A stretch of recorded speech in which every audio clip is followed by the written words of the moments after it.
I spent 12 long years at St. Mary's Regional Medical Center in Burlington, Vermont. At least I did until I handed in my resignation last month.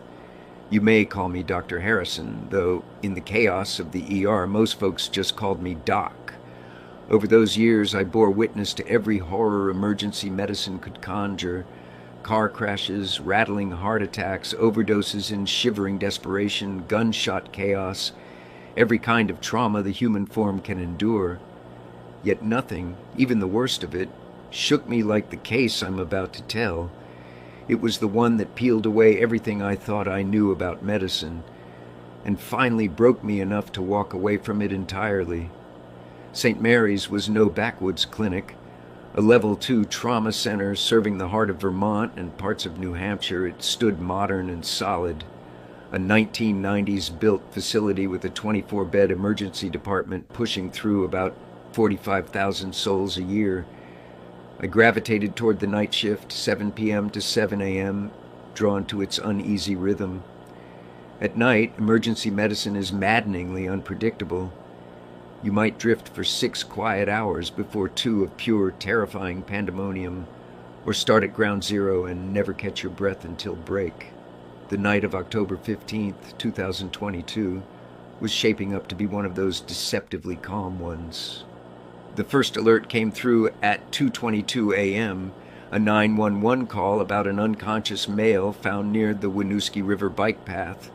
A night jogger had spotted him lying motionless halfway between the water's edge and the paved trail, clothes soaked through. The temperature that October night hovered around 41 degrees, cold enough that the paramedics noted steam rising from his body. When they arrived 7 minutes later, river water measured 42 degrees Fahrenheit at the scene. That's cold enough to induce severe hypothermia within 30 minutes of immersion. At that temperature, the mammalian dive reflex, the body's automatic response to cold water submersion, would normally trigger catastrophic oxygen deprivation. Yet when my team received him in Trauma Bay 3 at 2:52 a.m., his condition made no physiological sense from the moment the ambulance doors opened. He arrived unconscious, but not combative, no signs of the violent shivering you'd expect from someone pulled from icy water. Rectal probe recorded his core temperature at 89.2 degrees, dangerously hypothermic by any standard. But when we listened to his lungs, they sounded pristine. No crackles, no fluid, no signs of pulmonary edema or water aspiration. His fingertips lacked the dusky blue tinge of hypoxia, no clubbing of the nails from chronic oxygen deprivation, no petechiae, those tiny burst blood vessels that appear around the eyes after violent drowning attempts. Initial labs came back within normal ranges across the board. Oxygen saturation at 98% on room air. Arterial blood gas showed no metabolic acidosis, the telltale chemical signature of oxygen-starved tissues draining into the bloodstream. Toxicology screened negative for alcohol or drugs. We ran a CT scan looking for hypoxic brain injury, but the radiologist called me to say it looked completely unaffected. No swelling, no dark patches indicating cell death from oxygen deprivation. I remember standing at the nurse's station reviewing charts when my resident pointed out the latest inconsistency: no signs of cutaneous changes from prolonged immersion, no wrinkled fingertips or toes, no pale demarcation lines where wet clothing had constricted circulation. Even his jacket, still damp when EMS brought it in, showed no dirt stains or debris you'd expect from someone struggling near a riverbank. His heart rate stayed unnervingly stable at 48 beats per minute despite profound hypothermia. No dangerous arrhythmias, no erratic spikes or drops. The cardiac monitor traced clean rhythmic QRS complexes like something from a physiology textbook. With core temperatures below 90 degrees, you expect myocardial instability, atrial fibrillation, ventricular tachycardia, but his EKG might as well have been recorded during a routine physical. Around 3:45 a.m., respiratory therapist Connor Liu noted something peculiar while adjusting the non-rebreather mask. Though the patient remained unconscious, his nostrils flared slightly whenever staff spoke nearby, as if tracking conversations despite lacking cortical activity on EEG. When I shined a pen light to check pupil response, both contracted sharply despite his apparent unconscious state, not the sluggish reaction you'd expect from severe hypothermia. My attending, Dr. Reeves, suggested maybe he hadn't been submerged at all, perhaps just collapsed near the river after getting drenched by rain. But that didn't explain the core temperature drop matching cold water immersion, nor the complete absence of autonomic shivering. The jogger who found him swore he'd been lying partly in the water, said his left sleeve was actually frozen to the rocks when she pulled him out.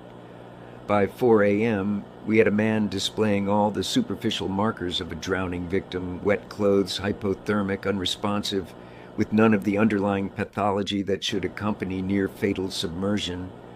No pulmonary edema, no anoxic brain injury, no hemoconcentration from fluid shifts, just a body that seemed to have decided against all medical logic to mimic the appearance of near drowning without any of the consequences. This wasn't just unusual, it violated documented physiological responses to cold water immersion. The contradictions nagged at me as I updated charts. Everything about his presentation said drowning, every single test result said otherwise. That's when the heart monitor emitted a single high-pitched tone, the sound of rhythm transition. I turned to see the patient's eyes open. His eyelids lifted at precisely 4:15 a.m., shattered by the timestamp on the cardiac monitor. Not the sluggish blinking of someone emerging from hypothermic unconsciousness, more like the deliberate motion of a camera aperture adjusting to light. His irises were an unnaturally vivid blue, the color accentuated against bloodshot sclera from burst capillaries we hadn't noticed before. They locked onto me first, then panned across the trauma bay with methodical precision, lingering on each piece of equipment before settling on the vitals monitor above his bed. When I reached for his wrist to check his pulse manually, his radial artery pressed against my fingers with startling force, a bounding 72 beats per minute. 5 minutes prior it had been 48. His core temperature now read 98.6 degrees on the monitor. No gradual warming, no tremors, just an instantaneous correction like someone had flipped a physiological switch. I called for a reflex test. His patellar tendons reacted with a sharp, almost exaggerated kick, quadriceps contracting so forcefully the reflex hammer nearly flew from my hand.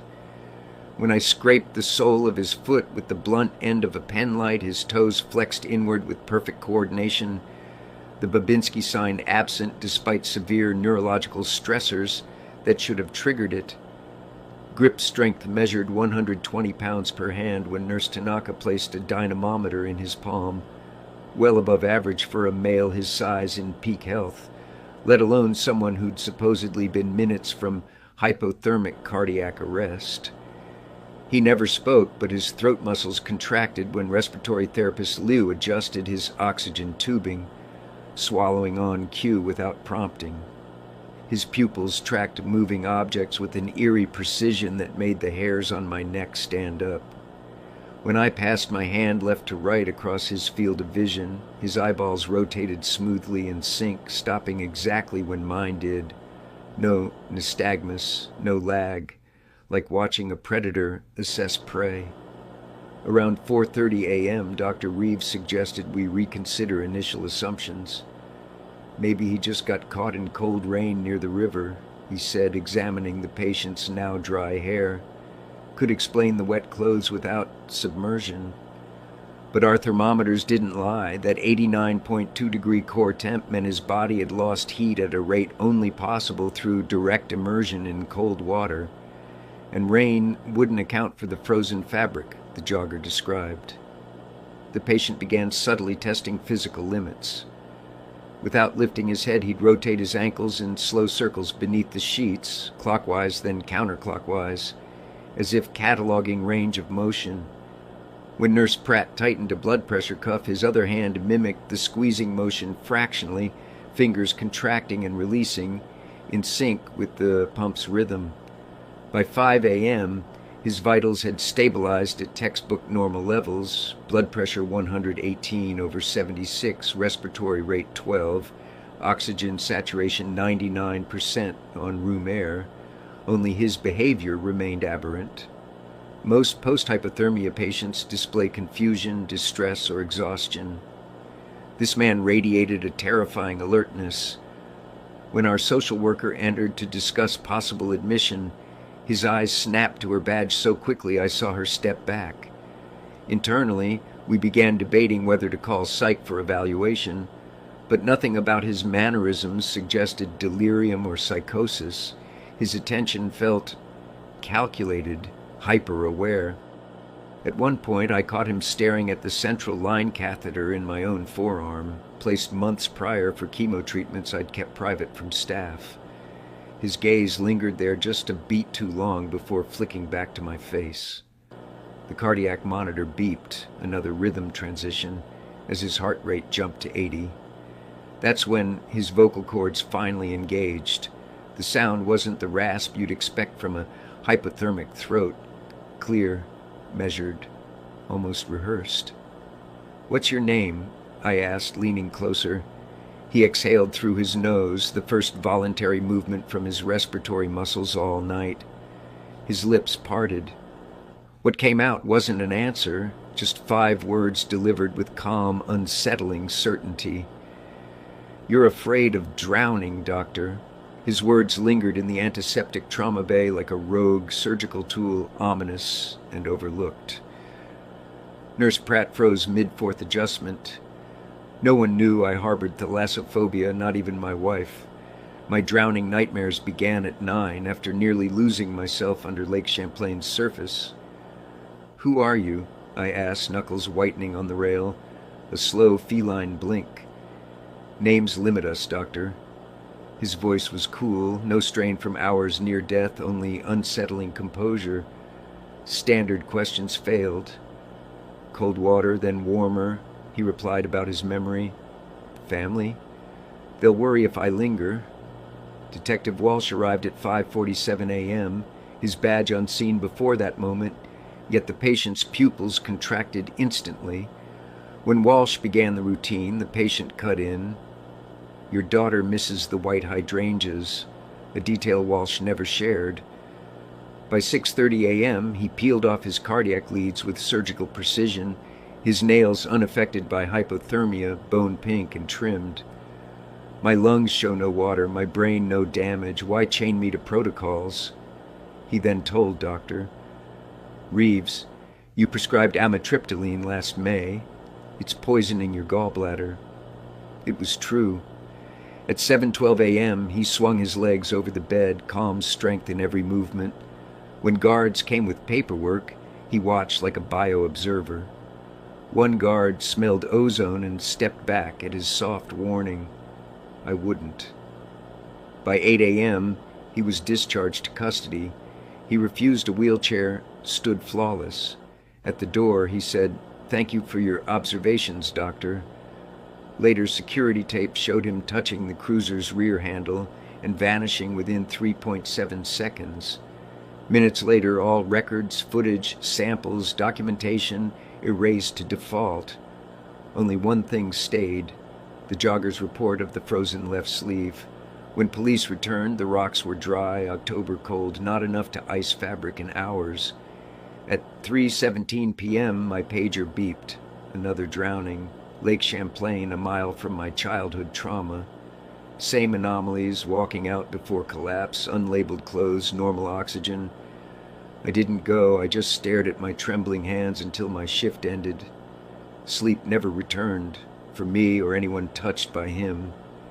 Dr. Reeves reassigned, Pratt transferred, Tanaka went on leave, Walsh retired. I began digging. A code gray rang out at 12:17 p.m., a missing patient alert. Administrator Thompson had us scouring every possible space, sterilization suites, the morgue cooler, even the rooftop HVAC units. Security combed footage from 19 cameras along the patient's path. Only 2 gaps emerged. a precise 37-second blackout at the ambulance bay, and a 12-frame glitch near the east stairwell.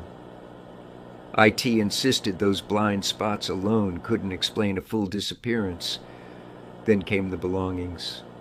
The biohazard bag of his soaked clothes, processed at 11:03 a.m., vanished. By 12:45 p.m., storage room 4B held only paperwork. The chain of custody log bore 3 authentic initials. No staff recalled handling the bag. Hoteling the contradiction, Walsh's signature appeared on records that the Burlington PD never received, yet he swore he never signed them. By 3 p.m., 20-plus staff had given statements. Angela Mercado from Environmental Services said she spotted him in radiology at 11:55 a.m., long before discharge orders were signed at 12:40 p.m. She described him staring at snowflakes as if each was personally drawn to him. Her badge logs show her corridor access at 11:53, but footage shows an empty hallway. Sleep disturbances followed. Nurse Pratt had night terrors of blue eyes in dark water, though she'd never seen his eyes. Therapist Lou developed a sudden shellfish allergy after dreaming of crustacean legs brushing his throat. Within 48 hours, 11 staff had reports of sleep paralysis, lost items turning up in weird places, faucets turning on themselves. 5 sinks ran full blast with no one around. Detective Walsh found wet footprints tracing from the ambulance into a storm drain, but the tread matched nothing in evidence, and water samples contradicted the Winooski River. A jogger remembered his frozen sleeve thawing in her hand, like cold smoke dissolving. Burnout set in fast. Dr. Reeves transferred to outpatient pediatrics, citing a crisis of trust in his own judgments. 3 trauma nurses took long leave.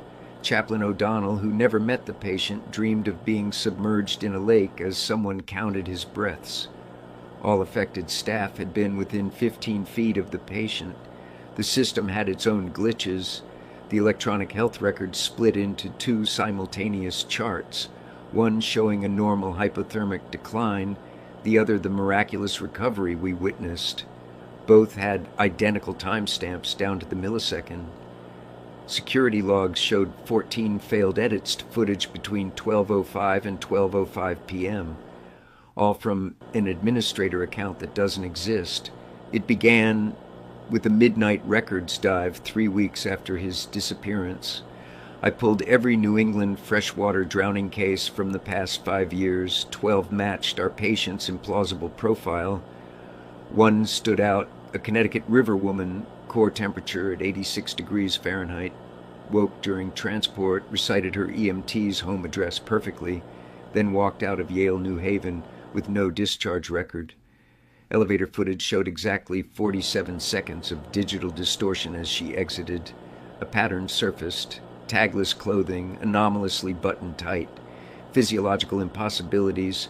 Patients revived long beyond presumed death thresholds. Spoke of personal details, EM interference in toxicology and ECGs. Psychic and environmental spillover followed. 30 staff developed psychological disturbances, glossolalia, shared drowning nightmares, phantom dripping. Several cases also featured corrupted electronic records, vanishing samples, and inexplicable glowing bedrail handprints. The geography was eerie. All cases mapped a counterclockwise spiral centered on Lake Willoughby, a massive, clear, glacier-deep lake in Vermont. Geological chatter hints at episodic methane vents in buried sediments, transient but powerful. Then came the personal strike. On December 11th at 3:17 a.m., my home security footage revealed a single, pristine, wet boot print on my porch. No water around it. Just 3 fibers woven from the missing patient's jacket pattern, aged as though submerged decades. That night, parking at the hospital, I saw Detective Walsh waiting. He didn't need to speak. He's back.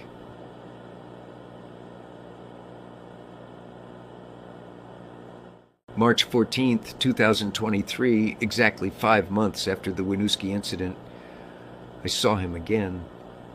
There he was, seated in the ER waiting room in the same odd posture, silent and still.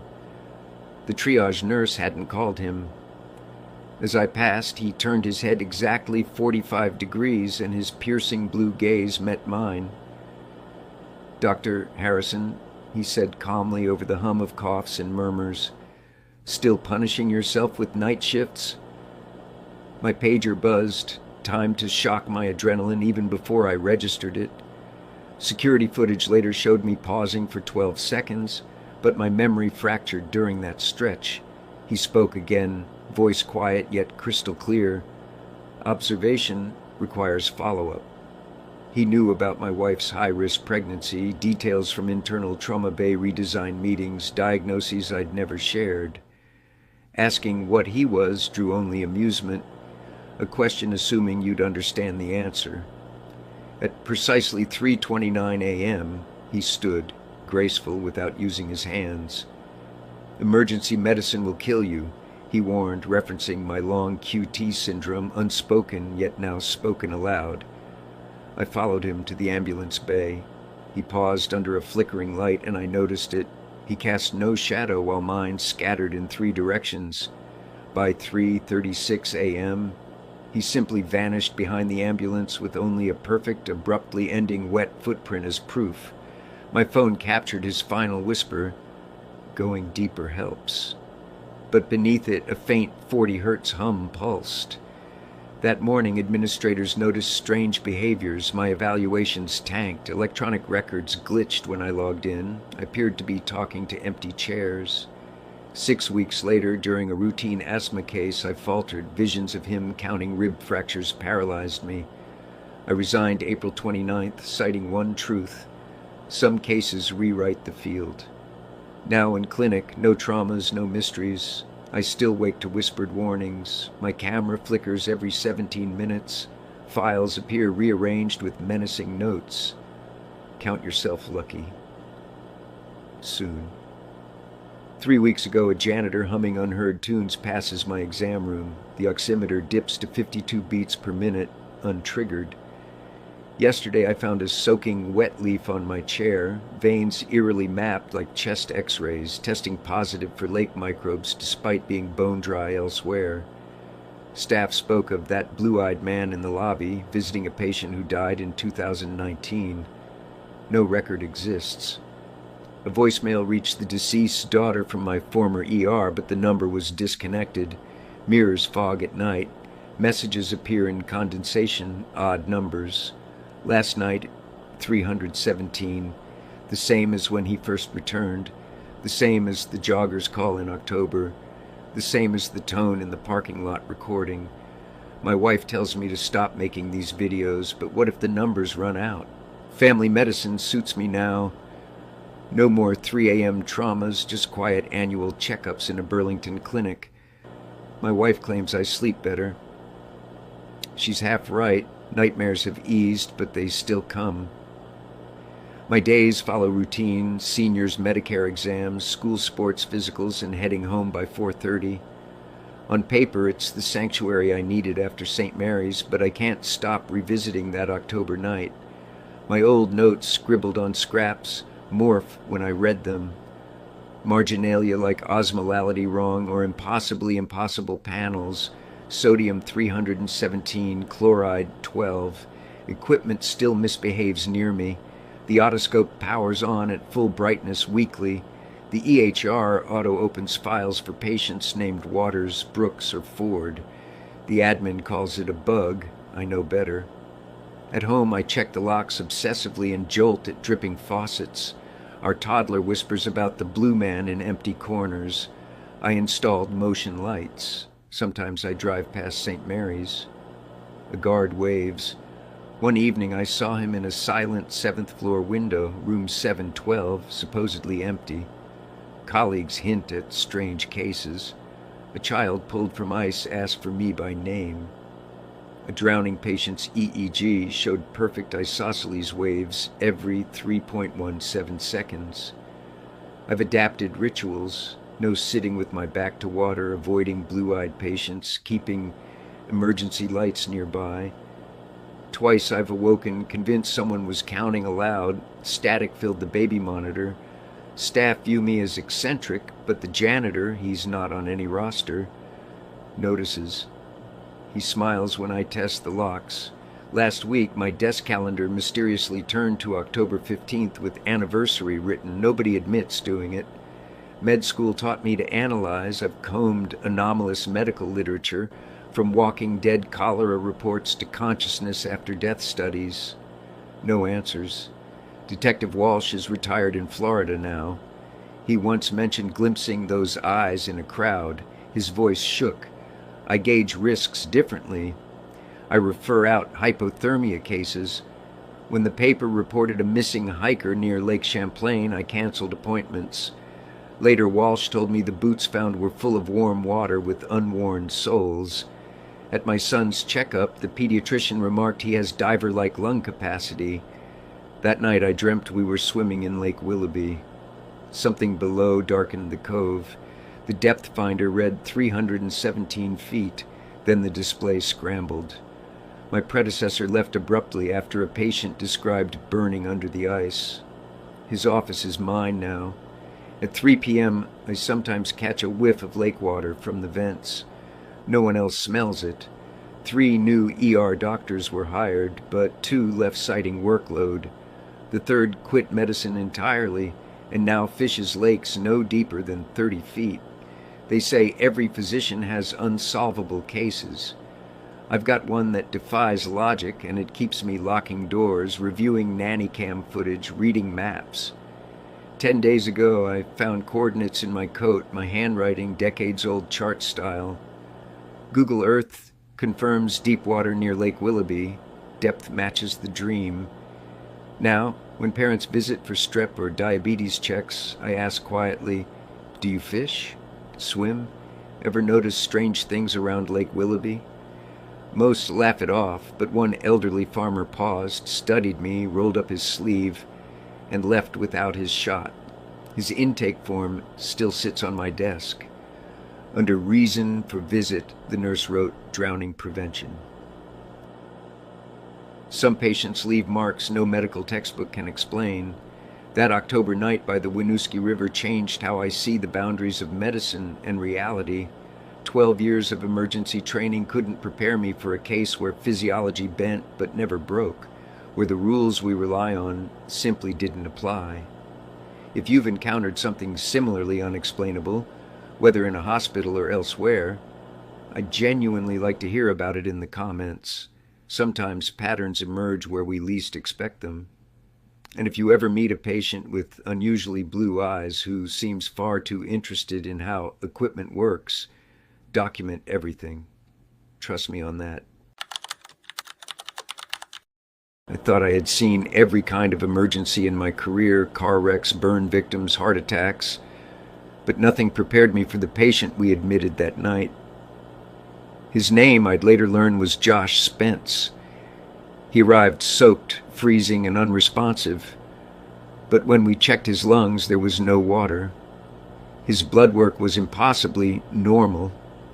Within hours, he was sitting upright, gazing at us with piercing clarity. And that's when the real nightmare began, because nothing in medicine could explain what Josh became or what force seemed to surround him. And I've never spoken of it until now. The trauma doors opened, and the first thing I saw was a man lying on the gurney, lips darkened to a bluish purple, skin pale and wet as if he had been lifted from a lake. His body shook violently with tremors, but the movement didn't fit the cases of hypothermia or drowning I had treated before. There was no frantic gasp for air, no desperate coughing, no water pouring up from his lungs. Instead, he just shivered, his chest rising and falling in an uncannily steady rhythm. Even the paramedics looked unsettled. One of them muttered that they had pulled him from the riverbank, soaking wet, unconscious at first, but with no signs of water inhalation. We all expected damage to his airway, but when I listened to his lungs, there was nothing. Clear as a textbook example of normal. It immediately set my nerves on edge. We began our routine quickly. Oxygen mask applied, line drawn, vitals recorded. And that's when the contradictions piled up.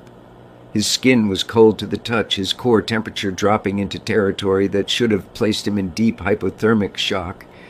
Yet his oxygen saturation flashed across the monitor at 99%. That was impossible. I'd seen patients pulled from much warmer environments who couldn't hold levels anywhere near that. EMS kept checking their notes, certain they missed something. The whole picture felt wrong. He looked like a dying man, but our tools told us he was thriving. Around the bay, nurses exchanged low whispers. Someone suggested a malfunctioning probe. Another checked the pulse oximeter on her own finger to prove it was working. Perfect reading. Back to him. Perfect again. His blood pressure read stable, his heart rate calm, except his skin alone told me he was ice. You don't see that without critical deterioration. Every doctor knows the rhythm. Hypothermia steals function step by step. But for him, nothing advanced, nothing changed. It was as if time had frozen inside him. The room itself added to the strangeness. Monitors gave their standard green glow, heart tones pacing across the screen, oxygen lines stable, no alarms sounding. Usually in post-immersion scenarios, you hear incessant beeps, staff voices raised as things dip and nosedive. Here, silence. The kind of silence where every second feels stretched, where nurses find themselves staring harder at screens than at each other, just waiting for the crash that must come. But it never did, and that absence of alarms started to feel heavier than alarms themselves. I kept circling back to the contradictions like a broken record. Patients pulled lifeless from water arrive with froth in the airway, with aspirated fluid robbing the alveoli of function. Their chests heave like trapped animals, gasping for whatever oxygen they can grab. This man did none of it. No pink foam, no rattling breath, no swelling in the trachea. Instead, he looked suspended, caught between crisis and calm. It reminded me of mannequins used in training, a body arranged to demonstrate a principle, except this one had heat radiating faintly from it and eyes quivering beneath closed lids. And that raised the doubt I didn't want to say out loud. Was this man actually hypothermic at all? Or was something wearing that appearance like clothing, mimicking the surface while the inside obeyed different laws altogether? Medicine depends on patterns, and none of ours applied here. Dr. Rita Franks, my colleague, caught my glance and shook her head in the smallest way, as if to say she saw the same contradiction. Neither of us spoke it aloud, but in that moment, theories about lab error or faulty monitors collapsed. We both knew we were staring at something medicine couldn't quantify. Then, as if to seize on that exact thought, his eyes opened. Slowly. No sudden gasp, no confusion, no fight for air like resuscitated patients so often display, just a gradual lifting of the eyelids, the bluish face turning calm, those clear pupils finding mine almost instantly. He didn't blink, didn't groan, didn't attempt to sit up. He only watched, not like a patient returning from unconsciousness, but like someone who had been aware of us the entire time, waiting for the moment to show it. That gaze, steady and untroubled, was the point when the nightmare began. Because in his eyes I recognized not relief, not fear, but recognition, like he had found what he was looking for. And that single look carried me and Dr. Franks into territory where medicine had no footing at all. When Josh first sat upright, it wasn't with the confused fumbling I'd expect after a collapse. His movements were clean, calm, deliberate. He opened his eyes and fixed them directly ahead, as if already oriented. Not a single word came out, not even the weak groan most patients give when they first regain consciousness. He looked at us, blinked once, and then sat with unnerving stillness, as if gauging how we would react. That silence had a weight to it, and in those first minutes it felt heavier than any alarm could. As the minutes stretched, his eyes never softened, never wandered toward the fluorescent lights, never flickered with drowsiness. He traced us carefully. When a nurse crossed to the supply cabinet, his gaze followed the entire way. When I reached for his vitals chart, he tracked my hands like someone cataloging details. Usually patients, especially silent ones, dart their eyes in confusion or focus on a single familiar object to ground themselves. He did not. He studied every person in the room with exact precision. None of us wanted to admit it, but it felt like we were being evaluated. The staff started whispering when they thought I couldn't hear, but everyone knew. The silence grew heavier with each passing quarter hour. In medicine, quiet patients make doctors nervous. It usually means a worse condition hides beneath faint symptoms. But Josh wasn't deteriorating. His numbers remained bafflingly perfect. His silence didn't fit any known pattern. It wasn't confusion. It wasn't shock. It was choice. That choice unsettled every person who entered the bay. I proceeded with baseline neurological testing, hoping for some clarity. I shined a penlight into each pupil. They constricted instantly, even faster than average. I tugged lightly on his limbs. His resistance was strong, almost excessive, like he was showing me more force than was required. Finger to nose, heel to shin, movements that should reveal instability in trauma patients, all came back flawless. What unsettled me more was that each reaction seemed slightly exaggerated, too precise to interpret as passive compliance. It felt rehearsed, like he had read the exam manual and wanted to prove he could outperform the standard. The discomfort crept over me slowly, but it stayed lodged in my chest. Every year of practice had taught me how to map symptoms to pathways. Speech delays, limb weakness, confusion, uneven reflexes. Each had protocol, but I had nothing that explained a man who should be dying of exposure while demonstrating a neurologic exam stronger than many healthy volunteers. It was the first time my training felt like it was eroding underneath me, as if the rules themselves were breaking one by one. Dr. Rita Franks hovered near the foot of the bed, her eyes narrowing the longer Josh refused to speak. She leaned in close during a lull and murmured that silence, this exact, this controlled, couldn't be blamed on injury. He was holding back, not incapable. No missing phonation, no damage to the vocal cords.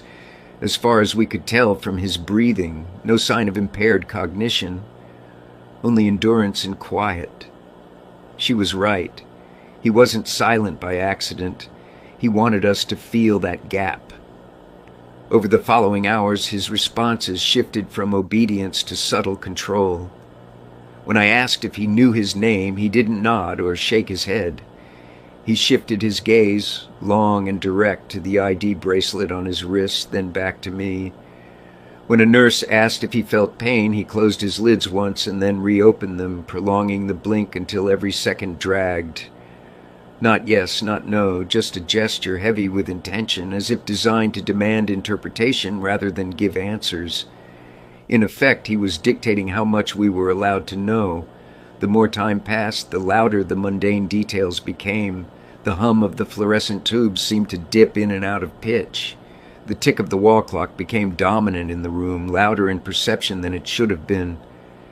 And always his stare rested with deliberate weight. Machines around him traced steady lines, heart rhythm strong, oxygen saturations impossible for his presentation.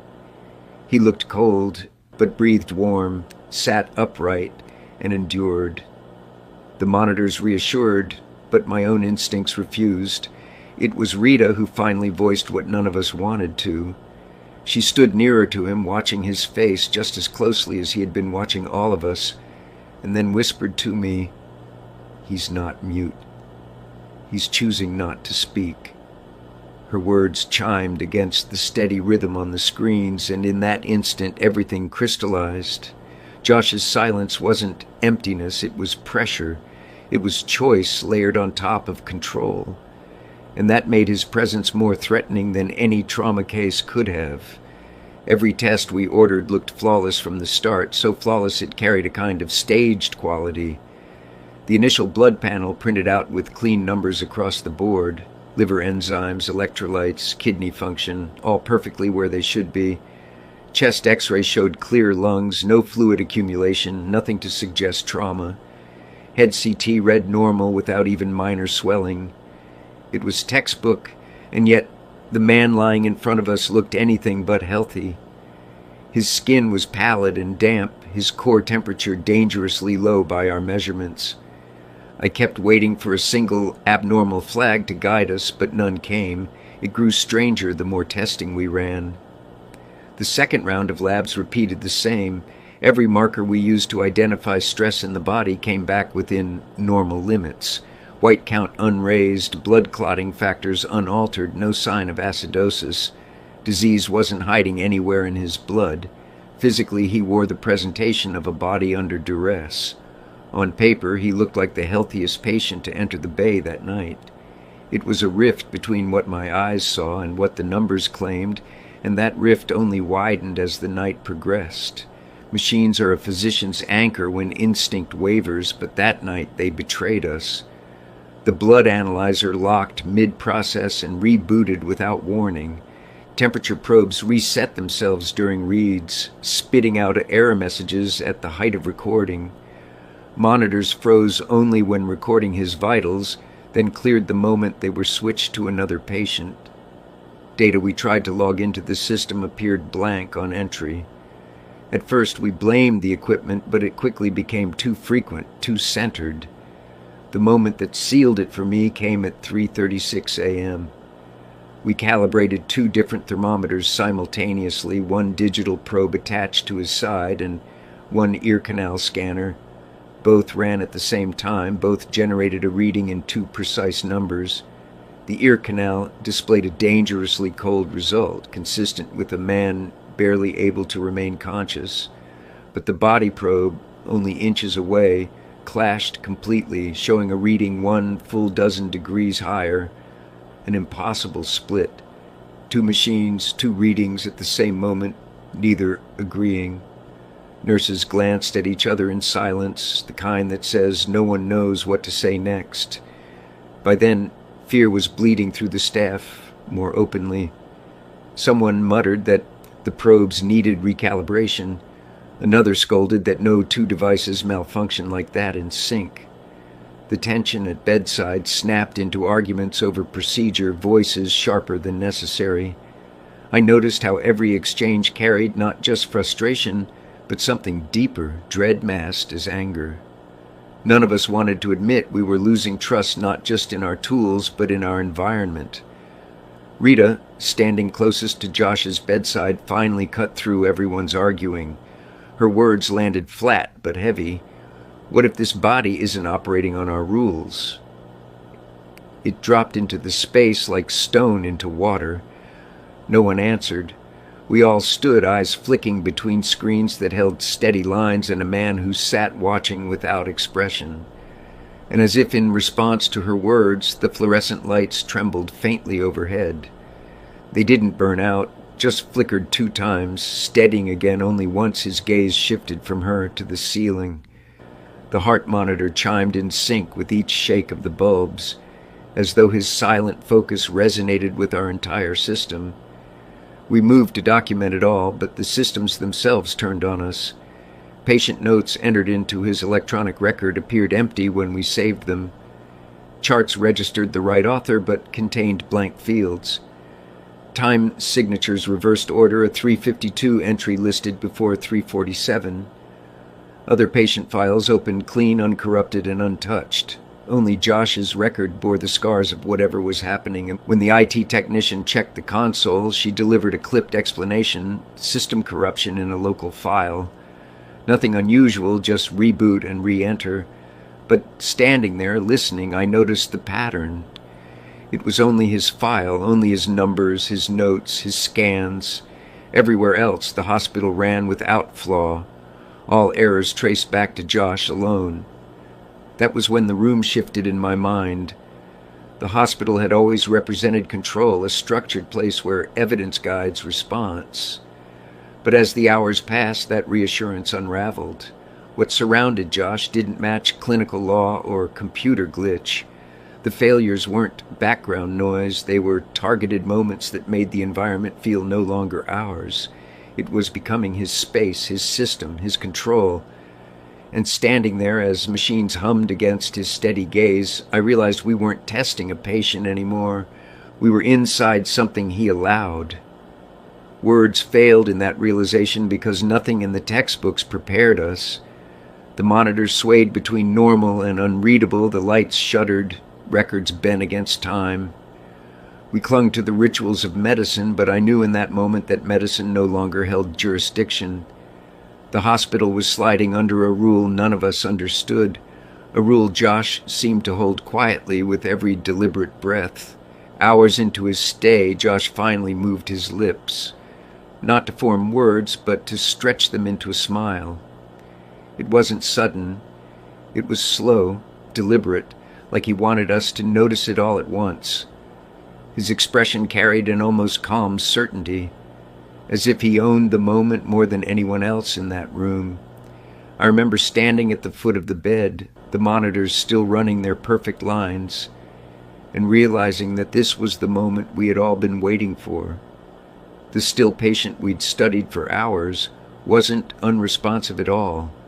He was aware, very aware, and now he was showing it.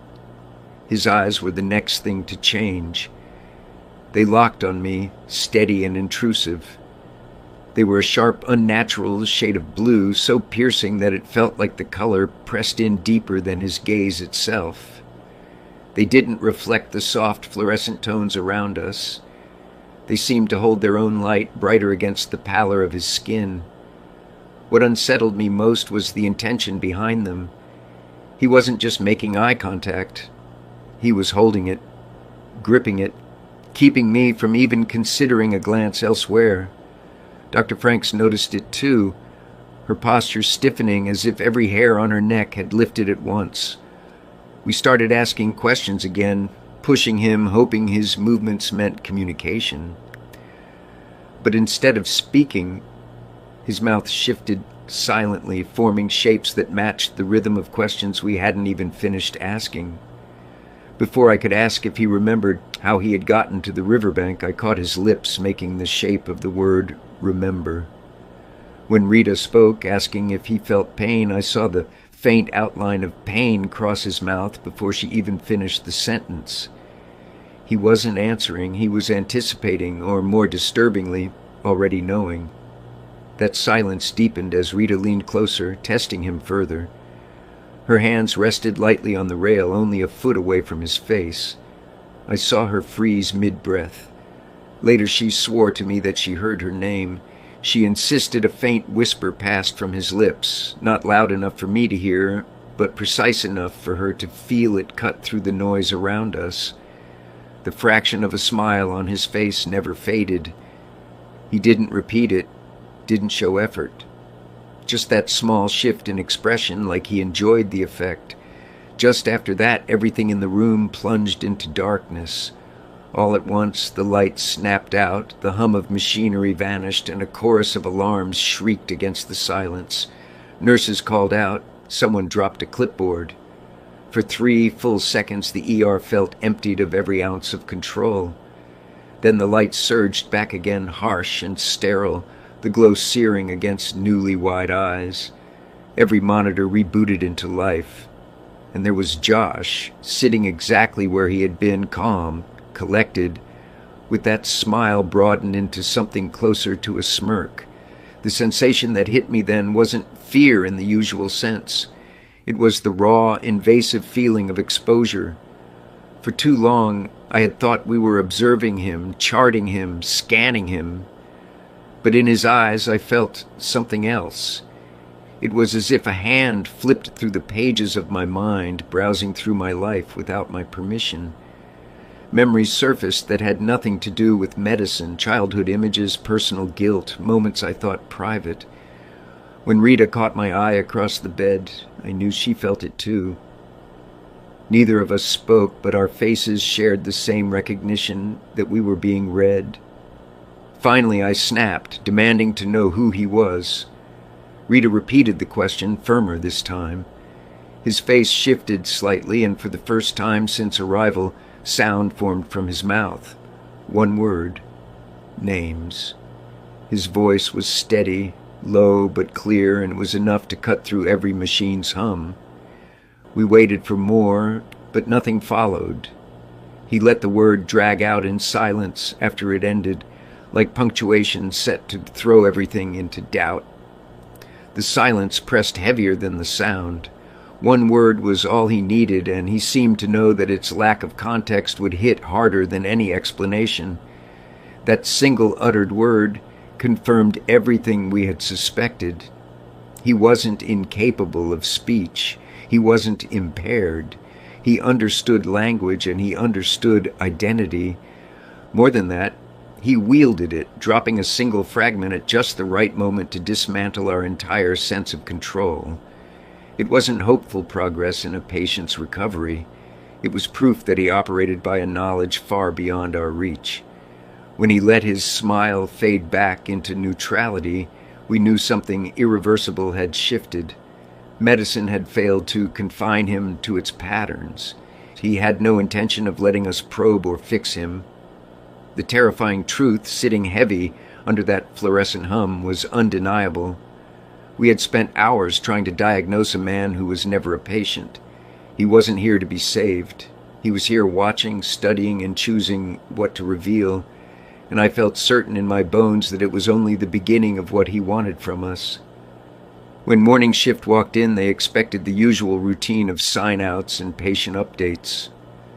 Instead, the bed where Josh had been the entire night sat completely empty. His gown was folded on the chair. His wristband, the one I had clipped in place myself, was gone. The IV was disconnected with clean precision, not discarded, not hurried, absent, as if it had never been there. His chart no longer sat on the counter. I remember staring at the vacant stretcher, still dented slightly from his weight, and feeling an odd certainty that he hadn't walked out in any normal way. My first instinct was to check whether he had been formally discharged. No record existed, no signature, no order written by myself or Dr. Franks. Nothing. It wasn't that the process had been bypassed, it had been erased, cleanly, without trace. Hospitals run on documentation, stacks of it, all time-stamped and witnessed, but every trace that Josh Spence had been admitted was gone. Even his admittance slip had disappeared from the intake slot. His presence, which had consumed every second of the night, wasn't reflected on a single sheet left behind. The staff scrambled for answers. A nurse swore she had seen his monitor normal and steady less than an hour before shift change, but when we pulled up the recording, the timeline skipped. 2-minute intervals of missing footage replaced every frame that should have shown him moving. Cameras outside the trauma bay recorded uninterrupted, but the ones focused directly on him carried blackouts that made no sense at all, precise gaps like spliced film. A tech swore the files weren't corrupted, but rather missing altogether, like those seconds had never been captured. When we checked door logs, the story worsened. Our unit locks record every badge swipe with time and name. Not one swipe appeared on either the trauma exit or side doors during the hours he vanished. If someone had carried him, the system would have shown badge use. If he had walked himself out, motion sensors would have tripped alarms. Neither happened. It was as though an invisible corridor had been carved in and out of the building only for him. Detectives came within hours. They asked their routine questions, demanded his file. When I tried to access it from the console, the screen displayed nothing but streams of empty text fields. His chart read only his name, and even that flickered in and out like a corrupted display.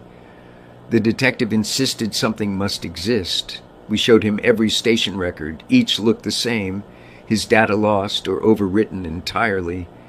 He sat with pen poised for a full history, but found himself staring at blank printouts. The weight of disbelief on his face matched our own. The shock rippled through the team. One nurse refused to return for night duty the following week, swearing she had glimpsed the shape of a man lingering in the far hallway after Josh disappeared. Another claimed she heard wet footsteps following her toward the elevator, though no patient was present. Those stories spread fast. Soon, staff traded quiet remarks at the desk, wondering aloud if Trauma Bay 2, where we kept him, had become something more than a room. No one liked entering it alone after dark. My breaking point arrived 2 nights later. I returned to finish leftover chart work. The station where Josh had sat hooked to monitors was cleared, the floor mopped dry. But when I stepped up to the counter, a faint outline caught my eye. One perfect wet footprint rested on the linoleum, too defined to be old, too fresh for someone already gone. It was angled not away from the room, but towards the desk, placed exactly where I had stood to write his notes the night he stared through me. I stopped breathing for several seconds, staring at that mark, realizing it wasn't evidence of movement away. It was a reminder of return. Rita never spoke of it then, but years later she confessed something I had suspected. She wakes from dreams where Josh sits at the edge of her bed. He says nothing. Sometimes he smiles, sometimes only watches. She wanted reassurance, some rational verdict that explained her visions, but I gave her none. I had my own. The conclusion became inescapable. Josh's disappearance wasn't escape. It wasn't even a vanishing in the physical sense. It was erasure. He stripped every trace of his existence from hospital memory, from technology, from paperwork, from the people who witnessed him. The evidence that kept medicine grounded turned to smoke around him.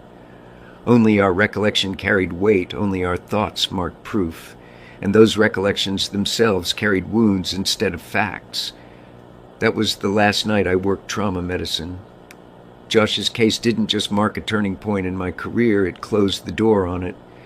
Because once you see evidence itself bend, once you witness reality rewritten in front of you, the framework of medicine can't protect you anymore. It wasn't a patient I faced that night. It was something entirely outside of our charge, and it chose to leave us only with scars. Not every patient is meant to be healed. Some arrive to leave behind scars none of us can treat. That night taught me the hardest lesson I've faced in medicine. Not every presence belongs on a chart. Not every case fits protocol. If symptoms defy every instrument, maybe they aren't symptoms at all. Maybe what we met wasn't a patient. It was something else, pretending to be one. If you've witnessed something you can't explain, write it down, keep it safe. Because in my experience, the strangest things aren't forgotten. They erase themselves, leaving only those who remember. Most brain surgeries I've performed follow rules of anatomy and science. But one night at St. Jude's Memorial, the rules broke. A patient named Elias Vance came in with symptoms no textbook could explain. His scans showed normal tissue, but his behavior suggested the brain was tearing itself apart. We thought it was a rare tumor or maybe a seizure disorder, but as I cut deeper into understanding his case, I realized it wasn't medical at all. Something else was inhabiting him, something medicine couldn't touch. And that's when the haunting began. Emergency alerts in the hospital usually develop a rhythm. Even the most chaotic nights create patterns you learn to recognize. Trauma codes, stroke pages, rapid responses. The night Elias Vance arrived disrupted every rhythm we had come to expect. I remember the clock glowing just past 1 a.m. St. Jude's Memorial was unusually still. The ER's quiet had a different weight to it, heavy, as though something waited to shatter it. When the call came from the admitting nurse, there was no clarity, only the word unstable repeated. No one explained why. That became the first mark of how irregular this case would be. I walked into the emergency department expecting the usual, a crash cart nearby, staff bracing for trauma. Instead, I found Elias already on a stretcher, upright, speaking in a fragmented way that unsettled everyone. His chart listed severe headaches and erratic behavior, no trauma history. Vitals fluctuated, but not to the degree of major instability. The initial blood work showed values all within range. Nothing in the radiology quick read suggested swelling or mass effect. For a patient flagged as unstable, he looked unusually composed. But then he spoke, and it silenced the room. Elias didn't string sentences together in the way most patients do. His words came jagged, like a broken radio signal catching pieces of unfamiliar broadcasts. He used terms like fornix disinhibition and arachnoid packet, vocabulary that even many residents didn't know. He hadn't been educated in medicine. His family later confirmed he hadn't studied beyond trade school. The words sounded rehearsed but out of place, layered with shifting tones. Some repetitions came in quick bursts, others drawn slowly, almost deliberate, as though something inside him controlled the pacing instead of his conscious thought. The nurses grew anxious watching him. One told me she felt like Elias followed her even when his eyes stayed shut. It wasn't that he stared directly, it was that they moved and aligned a fraction before she entered the room. More than one staff member said the same. He seemed aware of bodies crossing space seconds ahead of physical presence. It was subtle, yet there were too many witnesses to ignore. By the time Dr. Anya Sharma joined me, tension filled the room for reasons none of us could articulate. Anya, to her credit, maintained her calm professionally. We stood together, assessing him. Elias looked relaxed, at peace even, though he complained directly to us about unbearable skull pain. That too broke medical reason. The human brain cannot sense pain, only surrounding vessels, membranes, or bone can. Yet Elias pointed precisely to the crown of his head, murmuring that he could feel it tearing. His tone carried no theatrics, no drama. He said it the way someone states their age, steady and sure. We pushed further workups, searching for causes: subarachnoid hemorrhage, mass lesion, infection. Each possibility filtered through, each returned clear. His blood pressure edged higher into concerning numbers, but nothing matched the degree of agony he described. Sedatives quieted him only briefly, then he snapped back into alertness, resuming the fractured language. It unsettled the younger nurses. One excused herself after he whispered her full middle name, information he could not have known. Hours stretched slowly, consumed by observation without answer. Family remained outside the doors, confused by our reluctance to provide updates. How could we explain to them that no scan, blood draw, or test aligned with what their son or brother was saying? Medicine relies on convergence, symptoms matching imaging, behavior matching physiology. Nothing converged here. Sweet, thorough examination after exam left only widening gaps, all anchored in one man sitting upright, speaking phrases that grew more fractured by the hour. By dawn, after repeated evaluations and steady deterioration, even the most veteran nurses admitted their discomfort. Complaints of pins and pressure filled his record. But the tangible body, the monitor lines and numbers denied every word he gave us. That contradiction defined the entire admission. Elias Vance entered our walls carrying an illness no machine could hold. We had no explanation, only unease. The strangeness would not stop there. The longer we studied his brain directly, the deeper the contradictions became. If the brain looked flawless on imaging, why was his mind collapsing piece by piece? That was the first question we faced when Elias was wheeled into the diagnostic suite. CT and MRI are our strongest tools in neurosurgery, and in Elias's case, both came back untouched, without so much as a shadow or irregularity. His ventricles were normal in size, Sulci and Geary clearly outlined, and there was no hemorrhage, mass, or atrophy. Nothing pointed toward the agony he described with such certainty. The radiologist called down to us, puzzled by the decision to order back-to-back studies for what seemed like a structurally intact brain. To them, it looked like the scan of a healthy adult male. To us, it looked like a lie. Elias's deterioration didn't match the images we held in our hands, so we broadened the scope. Dr. Anya Sharma suggested subclinical seizure activity, the kind invisible on imaging but traceable through electrical patterns. We connected him for EEG monitoring, and within minutes the recordings began spiking in ways I had never encountered. The waves suggested bursts of disruption, but they didn't align with any identifiable epilepsy syndrome or pattern of generalized seizures. It was as if his brain was firing at signals no medical atlas had captured. What unsettled me further was the timing. During some of the more volatile moments in the EEG, Elias whispered phrases under his breath, fragmented in tone but defined in rhythm. The spikes on the tracing seemed to mirror his speech, as though his words themselves created electrical storms. In ordinary cases, you may see discharges ignite movement or reflexive speech, but never the reverse, never speech producing the storm that the electrodes were picking up. This inversion of cause and effect disturbed everyone who watched the recording play out in real time. I considered silent seizures, the kind that leave patients blank and still while the brain engages in abnormal firing. I considered minute infiltrations from microscopic tumors spread too subtle for imaging. But no clinical parallel explained why Elias retained awareness enough to recite terminology one moment while unraveling under invisible pain the next. His consciousness seemed tethered to something outside neurophysiology, swinging between clarity and collapse without connection to what our instruments could measure. The hospital machines, usually reliable, started showing jarring changes around him. Nurses reported that lights flickered in the diagnostic suite while his scans were being run. Power interruptions are not unheard of within older facilities, but what raised concern was how consistently it happened when Elias was in the room.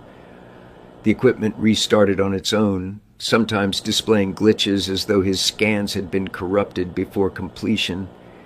Each time, engineers reassured us it was coincidence, technical noise, nothing worth recording. But coincidence started to feel like a brittle word. When we studied functional MRI meant to test how blood flow increases in response to selected tasks, we found faint signals in regions that should have remained unlit.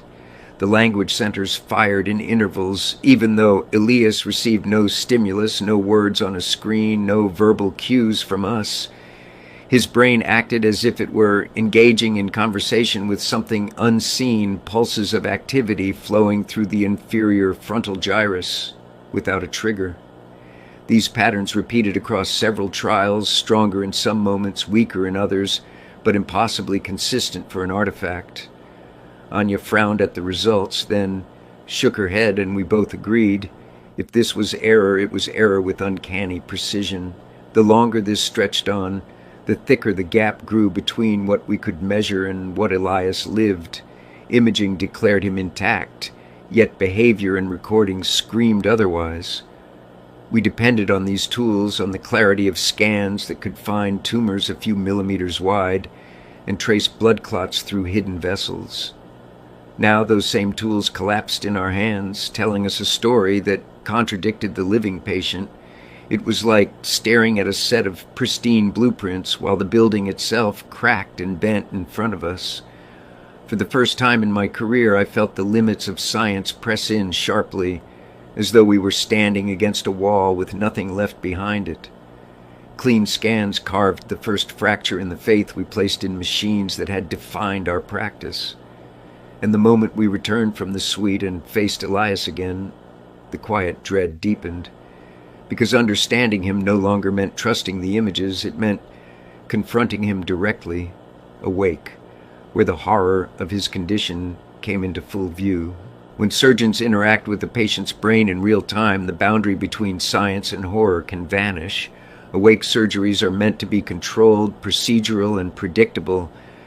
The patient stays conscious, so we can test speech, movement, and memory while adjusting the brain carefully, saving critical function as tumors or lesions are removed. That was the blueprint we followed when we decided to take Elias into the operating room for an awake craniotomy. His clean scans had given us no answers, and the hope was that direct mapping might reveal something hidden.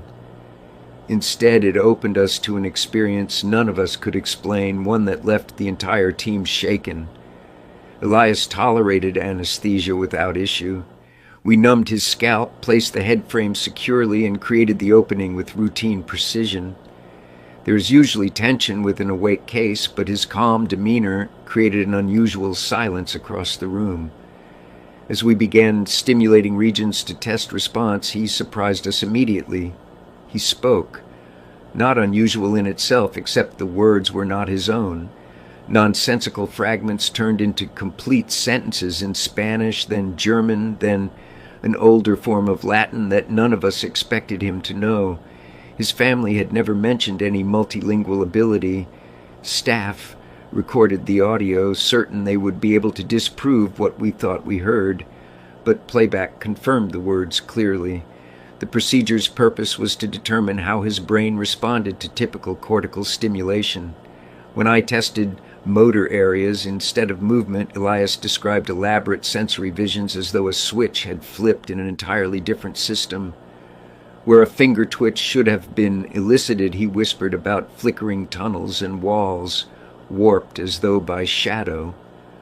We attempted again in other motor regions, only to hear him murmur names, our names, before we even spoke them aloud. He called out individuals who entered the room seconds prior to their appearance. Some of the younger nurses walked back out immediately, unsettled. Dr. Sharma recorded every word while monitoring the EEEG. She looked pale as his descriptions grew more detailed. He spoke of a corridor lined with figures he could not see fully, only their outlines. He described a voice naming staff by surname, including those he had never encountered before stepping into the operating suite. Written notes from her log included phrases he delivered while electrodes made only mild stimulation. For the first time during a mapping procedure, speech was not simply preserved, it seemed redirected through channels that did not belong to him. Awake surgeries usually focus on protecting language and motor function by observing clear responses, a preserved sentence, a movement, a repetition. In Elias's case, every attempt created something inverted. Stimuli engaged hallucinations or precognition instead of neurological reflex. Not once did we achieve the clarity medical science promised. It felt as though the mapping connected him not to his own function, but to something external. For every electrical trigger, the response echoed in cryptic words, distant recollections, and untraceable languages. Atmosphere matters in an operating room. You expect steady focus, measured voices, and the reassurance of working within science's boundaries. Midway through Elias's surgery, that atmosphere flipped. Monitors malfunctioned one after another. Power interruptions froze instruments before restarting without prompt, alarms syncing strangely to the rhythm of Elias's speech. His heartbeat and his whispered words overlapped with a near-identical cadence. We shut down and reset, only for the phenomena to repeat. I caught one scrub nurse staring at the floor, unwilling to continue. She requested to be excused, hands trembling. By the end of the case, staff left visibly unsettled. Several refused to re-enter the operating suite the following day, citing headaches or nausea. Though nothing about the sterile field changed, the memory of that room lingered in a way no one wanted to revisit. The mapping produced records, audio, and data, but instead of providing direction for his treatment, it had intensified our confusion. Every mechanism we employed pointed not to a tumor or seizure, but to a presence we had no vocabulary for. We closed him carefully as procedure demanded, but the doubt remained lodged deeper than the incision. Awake mapping had always been our safeguard, the process that offered clarity where machines misled. With Elias, it betrayed that trust. The surgery ended without diagnosis, and the fear began to stretch beyond Elias himself. In the days that followed, I realized the symptoms weren't limited to one patient lying in a hospital bed. They were beginning to spread to us. Elias wasn't confined to his bed. His condition began reaching those around him. At first, I thought fatigue explained what I was experiencing. Nights in neurosurgery stretch long, and exhaustion can blur the edges of reality. But after his surgery, I started having fragmented dreams, vivid and invasive. I woke hearing his voice echo a phrase he repeated during mapping, even though the corridor outside my apartment was silent. The words had no direct translation. They were fractured, clipped halfway, but they recurred every night as though carried over with me after leaving the hospital. Dr. Sharma admitted she was having similar dreams, her descriptions nearly identical to mine. It was too precise to dismiss. Patients affect us emotionally, but never this directly, never in the shared intimacy of our subconscious. Through the following week, it spread to others. A resident fainted after only minutes inside his room. He later told me he had felt his voice pulled away mid-sentence, as if something had blocked the pathway between intent and speech. He looked pale and shaken when he explained it, almost embarrassed, as though describing a hallucination to a superior, but the event had been witnessed by another staff member who confirmed the resident's lips moved silently before his knees buckled and monitors drew our attention. The record filed it as a syncopal episode without cause, yet the details pointed somewhere far from a simple faint. Charting became unreliable soon after. I found myself double-checking our notes only to see handwriting that didn't belong to whoever typed or wrote the entry.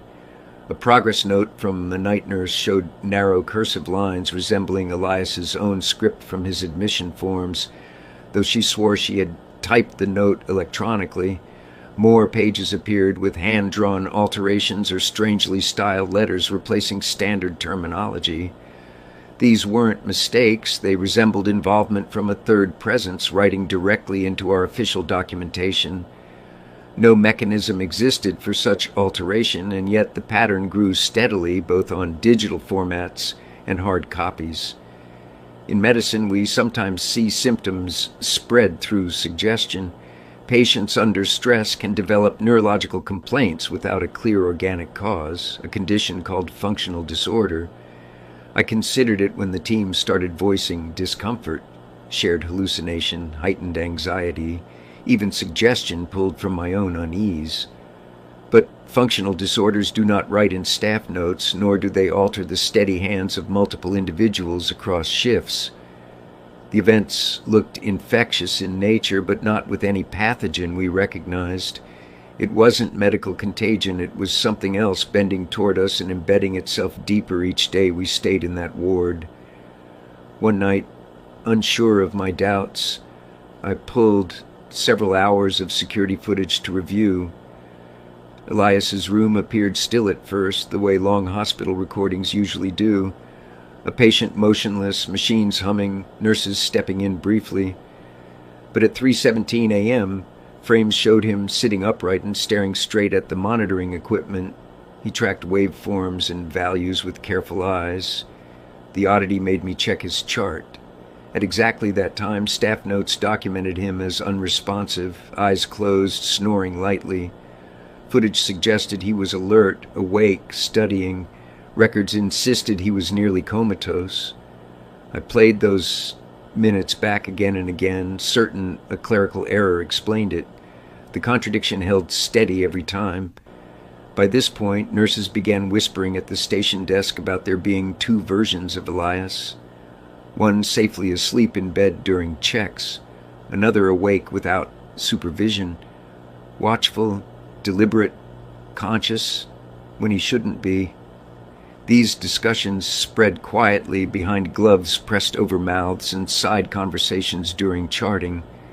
But the distress they carried was real. The fear didn't feel exaggerated. His presence divided itself in ways none of us could measure. What may have begun as a strange clinical puzzle turned into a phenomenon pressing against the walls of St. Jude's itself. Hallways felt quieter, as though sound carried differently. Staff minimized time in his room, often entering in pairs or not at all unless necessary. Elias had stopped being just a patient. He was altering the structure around him.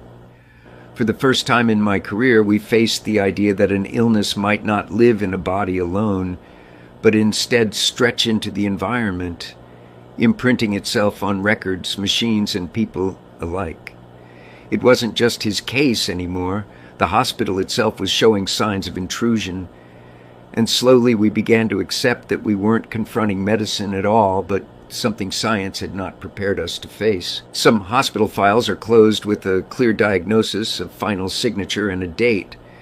Elias's chart never received that closure. It was sealed with blanks, fragmented notes, and questions that never ended. I was on night rotation when everything changed, the ward dim and quiet in the hours before sunrise. His vitals had been steady when I last checked, nothing to suggest a sudden crisis.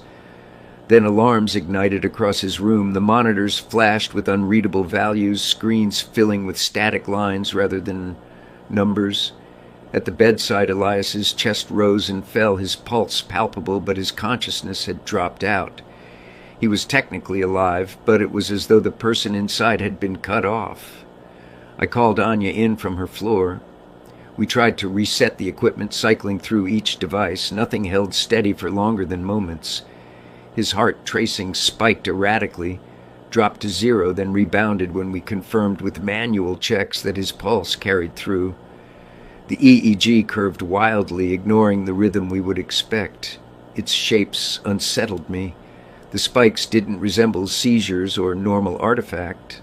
They bent into spaced intervals, pulse like code, jagged then smooth again, as though the machine wasn't capturing neurons firing, but something closer to language.